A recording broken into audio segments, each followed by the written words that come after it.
Radhe Radhe friends, welcome to Sara classes. हम study कर रहे हैं साइंस एनसीईआरटी क्लास 9th का चैप्टर 6 टिश्यू।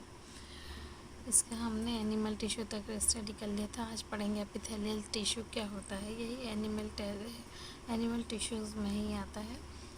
द कवरिंग और protective tissue in the animal body are epithelial tissue.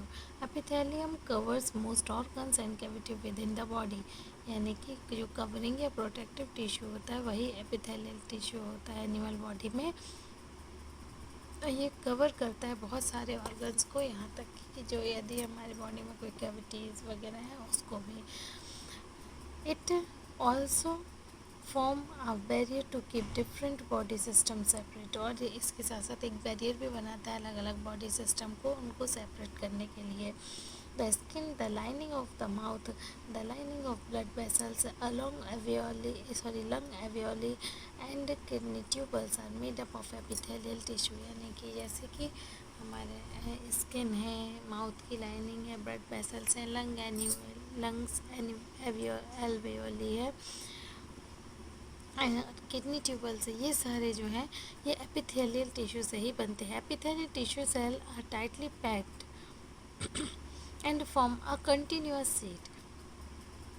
ये एक दूसरे से टाइटली पैक होते हैं और एक कंटिन्यूअस सीट बनाते हैं। कंटिन्यूअस सीट मतलब कि इसको पार करने के लिए, इसको ब्रेक करना टफ होगा। They have only a small amount of cementing material between them and almost no intercellular space। यानी कि इनके जो मटेरियल के बीच में सीमेंटिंग मटेरियल, यानी कि कितने भी कहिए तो कुछ जो स्पेस जो उनके बीच में रह जाता है तो उसको भी सीमेंटिंग एक मटेरियल होता है, उसका स्मॉल अमाउंट भी रहता है और वो उसको इंटरसेलुलर स्पेस को भरने का काम करता है। जैसे कि हम घर में टाइल्स जब लगवाते हैं तो उन टाइल्स के बीच में जो थोड़ा सा माइनस स्पेस होता है उसको हम पीओपी के थ्रू या वाइट सीमेंट के थ्रू जब भरवा देते हैं तो उसी तरह से इसमें है। ऑब्वियसली एनीथिंग एंटरिंग और leaving the body must cross at least one layer of epithelium. ठीक है ना, यानी कि यदि किसी चीज़ को बॉडी के अंदर जाना है या आना है तो इसके लिए कम से कम उसको एक लेयर तो पार करनी ही पड़ेगी। एक लेयर पार करने के बाद एटलीस्ट वो बॉडी के इनसाइड तो आ ही जाएगा। As a result of permeability of the cells of various epithelia play an important role in regulating the exchange of materials between the body and the external environment and also between different parts of the body। इसके साथ साथ ये permission देने का यानी कि आने या जाने का कार्य भी करता है। यानी कि यदि कोई भी इम्पॉर्टेंट मटेरियल हो, जैसे कि ऑक्सीजन है, वाटर है, या कोई फूड जो वो खा रहे हैं या वेस्ट है जिसको कि उनको अपनी बॉडी से बाहर करना है, तो ये सारी चीज़ें अंदर और बाहर एपिथेलियल टिश्यू के थ्रू ही होती है। Regardless of type, all epithelium is usually separated from the underlying tissue by an extracellular fibrous basement membrane। तो इस तरह से हम ये कह सकते हैं कि एपिथेलियल होता है, यानी कि एपिथेलियम जो होता है वो क्या करता है, यूजुअली सेपरेट करता है एक टिश्यू को दूसरे टिश्यू से, चाहे वो मतलब कि अलग पार्ट का हो, जैसे कि हमारे बॉडी का स्टमक को किडनी से या इंटेस्टाइन से, इन सब को अलग करने का एक अलग जो करने का कार्य होता है वही ये एपिथेलियम करता है। Different epithelia shows differing structure that correlate with their unique functions. For example, in cells lining blood vessels or lung alveoli, where transportation of substance occur through a selectively permeable surface। Okay, तो जो अलग epithelia होता है वो अलग अलग तरह के स्ट्रक्चर और अलग अलग तरह के फंक्शन करता है। जैसे कि यदि हम बात करें की लाइनिंग ब्लड वेसल्स और लंग एल्वियोली की। तो ये जो ट्रांसपोर्टेशन करते हैं, चाहे वो ऑक्सीजन या CO2 का हो, ठीक है ना, ये सब के लिए उनके अलग अलग परमिएबल सरफेसेस होती हैं। यदि एक तरह की सरफेस सारे ऑर्गन में हो तो सारा वर्क एक तरह से ही होने लगेगा, इसीलिए ये डिफरेंट डिफरेंट ऑर्गन के लिए डिफरेंट होते हैं। आगे बढ़ते हैं। There is a simple flat kind of epithelium.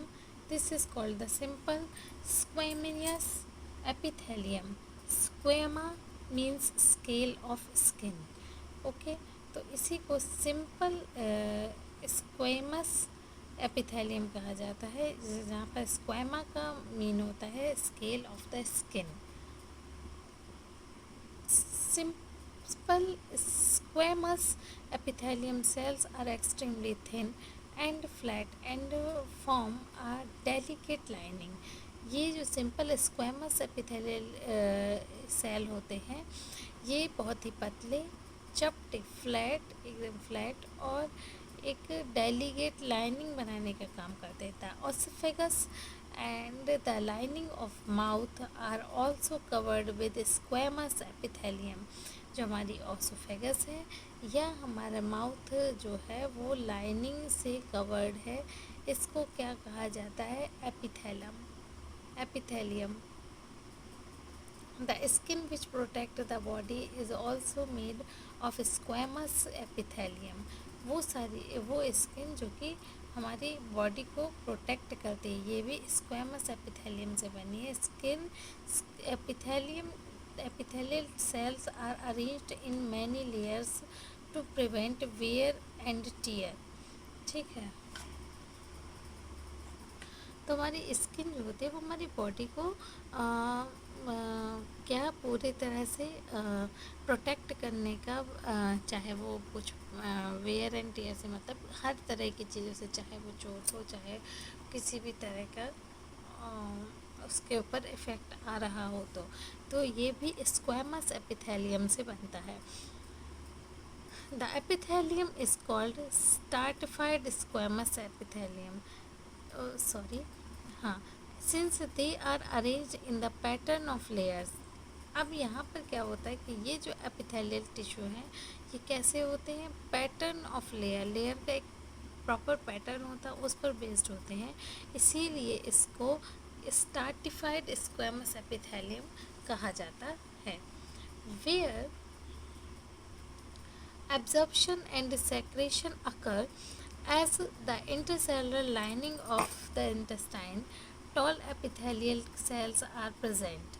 ठीक है ना, जहाँ पर एब्जॉर्प्शन या सेक्रेशन होता है वो क्या है? वो इंटेस्टाइन की इनर लाइनिंग है, जिसके अंदर टॉल यानी कि लंबे क्या होते हैं? एपिथेलियल, लंबे यानी कि ऊंचे भी कह सकते, तो एपिथेलियन सेल होते हैं। The columnar meaning pillar like epithelium facilitates movements across the epithelial barrier. ठीक है, तो दिस कॉलमनर यानी कि पिलर की तरह जो स्ट्रक्चर होते हैं, ठीक है ना, ये क्या होते हैं? ये मूवमेंट एपिथेलियल बैरियर का मूवमेंट को देते हैं। इन द रेस्पिरेटरी ट्रैक्ट,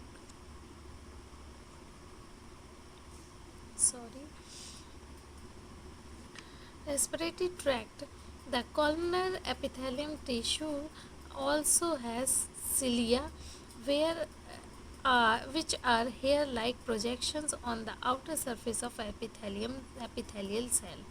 ठीक है ना, अब यदि रेस्पिरेटरी ट्रैक्ट की बात करें तो उस जगह पर जो कॉलमनार होते हैं यानी कि लंबे टॉल स्ट्रक्चर जो होते हैं, उनमें छोटे छोटे से हेयर भी लगे होते हैं, हेयर लाइक प्रोजेक्शन, हेयर की तरह प्रोजेक्शन होते हैं, जिनको कि सिलिया कहा जाता है। ठीक है, the cilia can move and their movement push the mucus forward to clear it.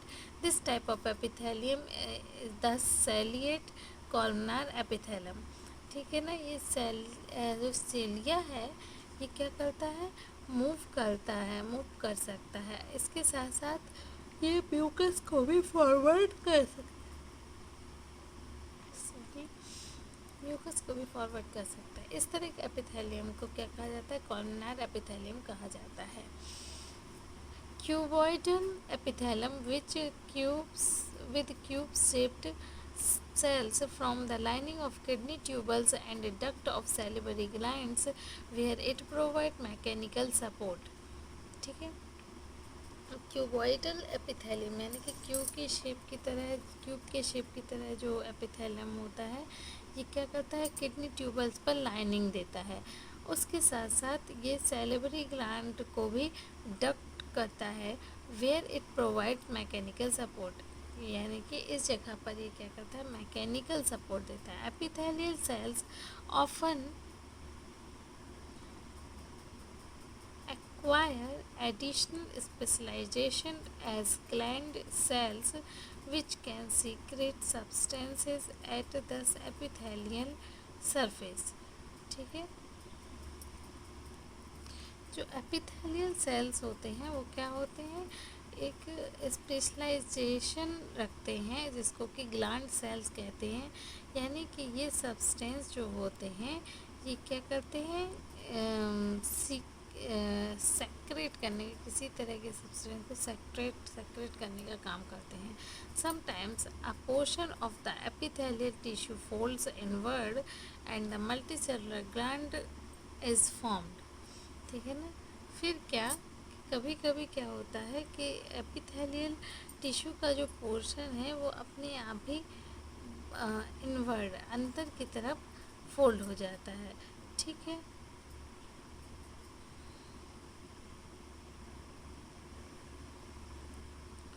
and the multicellular gland is formed. This is glandular epithelium.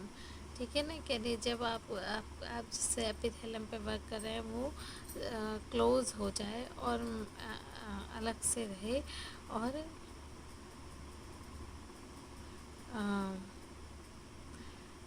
Multicellular gland, और इससे क्या होता है कि अलग अलग तरह के जो ग्लैंड हैं वो बनते हैं।